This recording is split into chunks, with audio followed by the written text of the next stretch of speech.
Hello everyone, welcome to my new channel. आज हम आपको बताने वाले हैं ई श्रम कार्ड कैसे बना, क्या प्रक्रिया होने वाला है, कौन कौन से दस्तावेज लगेंगे और कैसे डाउनलोड करें।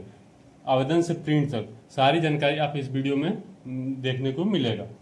वीडियो में लास्ट तक बने रहे, कोई भी पार्ट अगर छूटता है तो आप इस फॉर्म को सबमिट नहीं कर पाएंगे। तो वीडियो स्टार्ट करने से पहले अगर मेरा वीडियो अच्छा लगे तो लाइक, सब्सक्राइब एंड एक शेयर जरूर कीजिएगा। तो सबसे पहले अपने फ़ोन या पीसी में कोई सा भी एक ब्राउजर ओपन कर लेंगे। जैसे कि मैंने गूगल क्रोम ओपन कर रखा हूँ। यहाँ पे मैं सर्च करूँगा ई श्रम कार्ड। ठीक है, आप ई श्रम कार्ड सर्च करेंगे, आपके सामने की वेबसाइट पर आ चुका है ई श्रम होम, यानी कि ई श्रम गवर्नमेंट.in। फर्स्ट वाली वेबसाइट पे हम क्लिक करेंगे।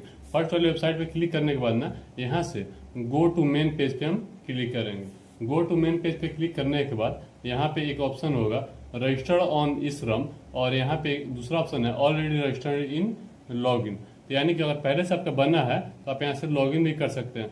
फिलहाल मैं आपको नया ई श्रम कार्ड बनाकर बताने वाला हूँ। तो सबसे पहले रजिस्टर ऑन ई श्रम पे क्लिक करूंगा। यहाँ पे क्लिक करने के बाद एक नया इंटरफेस खुल के आएगा जो कुछ इस प्रकार है।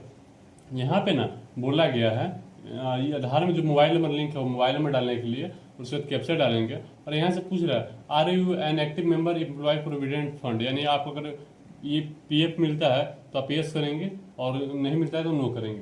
फिर यहाँ पूछता है कि आपका ईसीआईसी यानी कि स्टेट इंश्योरेंस कॉर्पोरेशन में आपका नाम है, यानी आपका ईसीआईसी कटता है तो आप यस करेंगे, फिर नो करेंगे। ठीक है, अगर आप मजदूर हैं तो आप यहाँ पे नो ही करेंगे। ठीक है, तो फटाफट मैं जिनका आधार में लिंक मोबाइल नंबर है वो नंबर डाल दे रहा हूँ। उसके बाद आपको आगे का प्रक्रिया बता रहा हूँ। यहाँ पे मैं अपना आधार में जो मोबाइल नंबर लिंक है मोबाइल नंबर डाल देंगे। तो फटाफट मैं उनका मोबाइल नंबर यहाँ पे डाल दे रहा हूँ। मोबाइल नंबर डालने के बाद ना यहाँ पे कैप्चा फिलअप करना है आपको, तो मैं कैप्चा यहाँ पे फिलअप कर दे रहा हूँ। कैप्चा फिलअप करने के बाद यहाँ पे नो, और इसमें भी नो करेंगे और सेंड ओटीपी पे क्लिक करेंगे।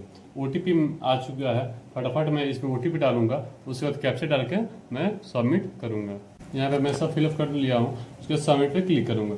सबमिट पे क्लिक करने के बाद ना यहाँ से बोलेगा आपको अपना आधार नंबर दर्ज करने के लिए, तो फटाफट मैं यहाँ पे आधार नंबर दर्ज कर दे रहा हूँ। आधार नंबर दर्ज करने के बाद ना यहाँ से ओटीपी, उसके बाद कैप्चा फिर बोलेगा, तो मैं कैप्चा यहाँ पे डाल दे रहा हूँ। कैप्चा डालने के बाद उस कैप्चा सही डालेंगे, क्योंकि कैप्चा गलत डालते हैं तो फिर कट सकता है। और यहाँ से एग्री करेंगे और सबमिट पे क्लिक करेंगे। सबमिट पे क्लिक करने के बाद आधार में जो मोबाइल नंबर लिंक होगा उस पर एक ओटीपी जाएगा, आपको ओटीपी यहाँ पे डाल देना है और कैप्चा डाल के वैलिडेट पे क्लिक करना है। तो फटाफट मैं डाल लेता हूँ। यहाँ से मैं फिलअप कर लिया, उसके वैलिडेट पे क्लिक करूँगा।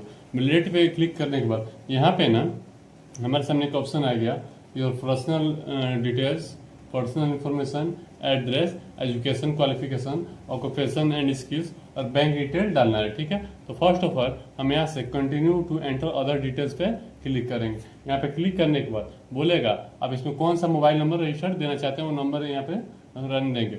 उसके बाद ईमेल आईडी अगर आप देना चाहें तो दे सकते हैं, ऑप्शनल है। ठीक है, उसमें पूछेगा कि आपका शादी हो चुका है, अगर शादी हो गई तो यस करेंगे वरना नो करेंगे। ठीक है, इतना डालने के बाद आपसे पूछेगा फादर्स नेम, आप यहाँ पे फादर्स नेम डाल देंगे। ठीक है, फादर्स नेम डालने के बाद पूछेगा यहाँ पे मदर्स नेम, अगर आप मदर्स नेम देना चाहें तो दे सकते हैं वरना छोड़ भी सकते हैं। ठीक है, तो सोशल कैटेगरी आप कौन से कैटेगरी में आते हैं अपना कैटेगरी सिलेक्ट कर लेंगे। ठीक है, उसके बाद आप यहाँ पे अपना जाति प्रमाण पत्र लगा सकते हैं अगर हो तो, नहीं तो आप छोड़ भी सकते हैं, आप बाद में भी लगा सकते हैं। ठीक है, ब्लड ग्रुप पता तो यहाँ पे ब्लड ग्रुप अपना बता देंगे। और पूछेगा डिफरेंटली एबल्ड, यानी कि अगर आप विकलांग है तो यस करेंगे या नो करेंगे। ठीक है, उसमें नॉमिनी डिटेल्स, नॉमिनी अगर देना चाहें किसी को तो अपन nominee details, date of birth, gender, क्या रिलेशन है उनसे और एड्रेस उनका, मोबाइल नंबर डाल के यहाँ से 7 कंटिन्यू करेंगे।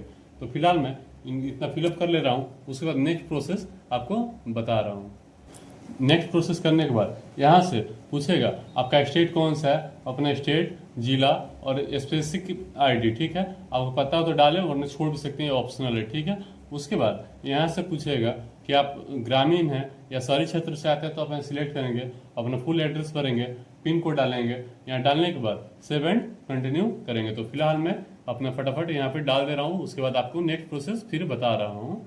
तो देख सकते हैं मैं पूरा फिलअप कर लिया, तो सेव एंड कंटिन्यू पे क्लिक करूंगा। यहाँ से पूछेगा आप कितने सालों से रह रहे हैं, आप अपना चेक कर लेंगे आप यहाँ से कितने सालों से रह रहे हैं। ठीक है, तो फिलहाल मैं 15 से 20 किया, तो 7 कंटिन्यू करूंगा।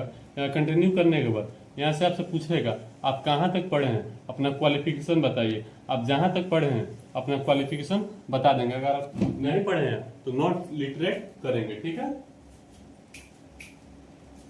नॉट लिटरेट करने के बाद आप यहाँ से अगर जहाँ तक पढ़े अपने एजुकेशन सिलेक्ट कर लेंगे। अगर एजुकेशन सर्टिफिकेट है तो दीजिए, वरना छोड़ भी सकते हैं। यहाँ पूछेगा मंथली आप कितने कमाते हैं, ठीक है। तो फिलहाल मैं 10,000 से 10,000 एंड बिलो करूंगा, उसके 7 कंटिन्यू करूंगा। उसके बाद यहाँ से पूछेगा क्या आप जोमेटो मोबाइल ऐप या फिर उबर ऐसे फ्लिपकार्ट में काम करते हैं, तो यस करेंगे, और ना नो करेंगे, ठीक है। और यहाँ से आप पूछेगा आप क्या हैं, तो मैं यहाँ पे मजदूर डालने वाला हूँ, ठीक है। मजदूर ऑक्यूपेशन कितने सालों से कर रहे हैं, जो भी आप कर रहे हैं अपना साल सिलेक्ट करेंगे। उसके बाद यहाँ पे करने के बाद 7 कंटिन्यू करेंगे। प्लीज यहाँ पे पूछेगा प्लीज सर्च एंड, अच्छा सर्च करने के लिए बोल रहा है, ठीक है। तो यहाँ पे मैं ना सर्च कर ले रहा हूँ। जैसे कि आप जो भी कैटेगरी आते हैं आप अपना कैटेगरी सिलेक्ट कर लेंगे। जैसे कि मैं मजदूर हूँ तो यहाँ पे लिखूंगा बिल्डिंग कंस्ट्रक्शन लेबर, ठीक है। तो 7 कंटिन्यू करूंगा। यहाँ से बोलेगा आप अपना बैंक अकाउंट नंबर डालिए, ठीक है। तो आपका जिस बैंक में अपना अकाउंट्स हो, यहाँ पे अकाउंट्स नंबर, फिर कंफर्म अकाउंट नंबर, आपके बैंक में आपका क्या नाम है, IFSC कोड डाल के इस पर सर्च करेंगे, ठीक है। तो फटाफट मैं यहाँ पे अकाउंट नंबर फिलअप कर ले रहा हूँ, उसके बाद आपको नेक्स्ट प्रोसेस बता रहा हूँ। यहाँ पे मैं अकाउंट नंबर डाल दिया और IFSC कोड डालने के बाद यहाँ पे सर्च पे क्लिक करूंगा। यहाँ पे सर्च करने के बाद बैंक का नाम, कहाँ ब्रांच है, सब आ गया। उसको 7 कंटिन्यू करूंगा, ठीक है। यहाँ पे 7 कंटिन्यू करने के बाद ना आपके सामने ऑप्शन आएगा। यहाँ पे आप प्रीव्यू अपना देख सकते हैं। प्रीव्यू देखने के बाद यहाँ पे ना एक डिक्लेरेशन फॉर्म होगा, यहाँ पे डिक्लेरेशन देंगे और यहाँ से सबमिट कर देंगे। सबमिट करने के बाद ना देख सकते हैं मेरा इवेंट कार्ड यहाँ से यानी कि श्रम कार्ड जनरेट हो चुका है। आप यहाँ से ना डाउनलोड भी कर सकते हैं और या फिर आप प्रिंट निकलवा के रख भी सकते हैं। अगर मेरा वीडियो अच्छा लगे तो लाइक सब्सक्राइब एंड शेयर जरूर कीजिएगा। अगर कोई प्रॉब्लम आता है तो आप मेरे कमेंट बॉक्स में कमेंट कर सकते हैं। मैं कोशिश करूंगा आपकी सारी जवाबों का रिप्लाई दे पाऊँ। और अपने दोस्त और फैमिली के साथ मेरा वीडियो शेयर कीजिएगा। Thank you. मिलते हैं अगले वीडियो में।